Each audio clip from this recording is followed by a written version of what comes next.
जय हिंद, जय महाराष्ट्र. मित्रांनो, तुम्हा सर्वांचे स्वागत आहे आपल्या चॅनल आज काय नवीनवर. तर बघा विद्यार्थी मित्रांनो, सर्वात महत्त्वाची मोठी आणखी बातमी आली आहे. LIC HDFC बँकेतील मित्रांनो हिस्सा वाढवणार आहे. रिझर्व्ह बँकेने मित्रांनो मंजुरी सुद्धा दिली आहे. त्याविषयी सविस्तर माहिती आपण आजच्या व्हिडिओमध्ये बघणार आहोत. तर व्हिडिओला सर्वांनी शेवटपर्यंत नक्की बघा. व्हिडिओवर सर्व नवीन असतील सर्वांनी व्हिडिओ लाईक करा.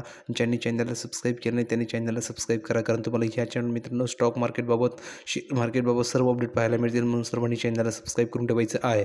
तर बघा मित्रांनो, रिझर्व्ह बँकेने LICला HDFC बँकेतील मित्रांनो 9.99% हिस्सा विकत घेण्यास मित्रांनो मान्यता दिली आहे. किती मित्रांनो? 9.99% हिस्सा विकत घेण्यासाठी मान्यता दिली आहे. आणि RBIने 25 जानेवारीला मित्रांनो पत्र या ठिकाणी जारी करून ही मंजुरी दिली आहे. 25 तारखेला मित्रांनो पत्र आलेलं होतं, त्यामध्ये ही संपूर्ण बातमी सांगितलेली आहे आणि मित्रांनो मंजुरी सुद्धा देण्यात आलेली आहे. काही काळापूर्वी मित्रांनो LICने याबाबत अर्ज केला होता. रिझर्व्ह बँकेने LICला सांगितले की कंपनीने बँकेतील हा हिस्सा एका वर्षाच्या आत म्हणजेच 24 जानेवारी 2025 पर्यंत विकत घ्यावा.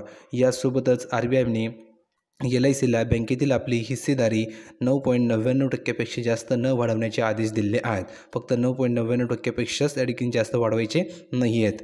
पुढे बघ काय सांगितलेलं आहे. तर यामध्ये सांगितलेलं आहे की शेअर्स 52 आठवड्यांच्या नीचांकावर या ठिकाणी आले आहेत. रिझर्व्ह बँकेची ही घोषणा HDFC बँकेच्या भागधारकांसाठी सकारात्मक बातमी आहे. तिसऱ्या तिमाहीच्या निकालानंतर HDFC बँकेच्या शेअर्समध्ये मित्रांनो मोठ्या प्रमाणात विक्री झाली.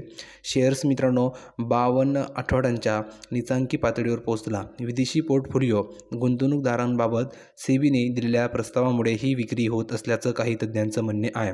मात्र बँकेने म्हटले आहे की विदेशी पोर्टफोलिओ गुंतवणूकदारांनी केलेली विक्री सेबीच्या प्रस्तावित मार्गदर्शन तत्वामुळे होत असल्याचा कोणताही पुरावा नाही आहे. RBIकडून मंजुरी आवश्यक. रिझर्व्ह बँकेच्या मित्रांनो नियमानुसार कोणत्याही संस्थेला कोणत्याही बँकेतील 5%पेक्षा जास्त भाग भांडवल खरेदी करायचे असेल तर त्यासाठी रिझर्व्ह बँकेच्या मित्रांनो परवानगी घेणे आवश्यक असते. म्हणूनच मित्रांनो LICने मंजुरी ठिकाणी घेतलेली आहे RBIकडून.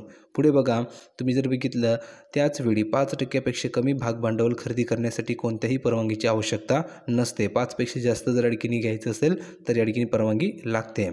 HDFCची मित्रांनो निव्वळ नफा. मुंबई शेअर बाजारात मित्रांनो HDFC बँकेची 25 जानेवारी रोजी शेअर्स मित्रांनो 1.41% घसरून 1435.30 कोटी रुपयांवर बंद झाले. तर सेन्सेक्स मित्रांनो 0.51% घसरून 70,700.67 वर बंद झाला. चालू आर्थिक वर्षाच्या ऑक्टोबर डिसेंबर तिमाहीत मित्रांनो HDFC बँकेचा निव्वळ नफा 16,372.55 कोटी रुपये राहिला. मागील आर्थिक वर्षाचा याच मित्रांनो तिमाहीत बँकेचा निव्वळ नफा 12,259 कोटी रुपये होता. तिसऱ्या तिमाहीत या बँकेचे व्याज उत्पन्न आणि नफा अपेक्षेपेक्षा मित्रांनो चांगला होता. HDFC बँकेचा मित्रांनो निकाल अपेक्षेपेक्षा चांगला लागला. मागील वर्षी याच तिमाहीत मित्रांनो बँकेचा नफा 12,259.49 कोटी रुपये होता.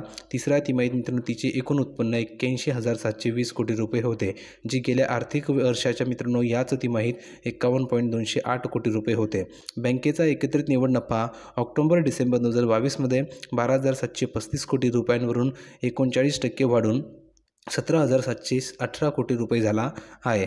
बँकेचे एकूण उत्पन्न मित्रांनो वाढून तुम्ही जर बघितलं तर 1,15,015 कोटी रुपये या ठिकाणी झाले, जे गेल्या आर्थिक वर्षाच्या याच तिमाहीत मित्रांनो 54,123 कोटी रुपये होते. तर अशा प्रकारे मित्रांनो ही सविस्तर माहिती आपण बघितलेली. अपेक्षा करतो तुम्हाला ही न्यूज आवडली असेल, ही बातमी आवडली असेल तर सर्वांनी व्हिडिओ लाईक करा, व्हिडिओला शेअर करा. अशाच प्रकारच्या नवनवीन माहितीसाठी चॅनलला सबस्क्राईब करून ठेवा. भेटूया पुढच्या व्हिडिओमध्ये नवीन अपडेट घेऊन. तोपर्यंत धन्यवाद.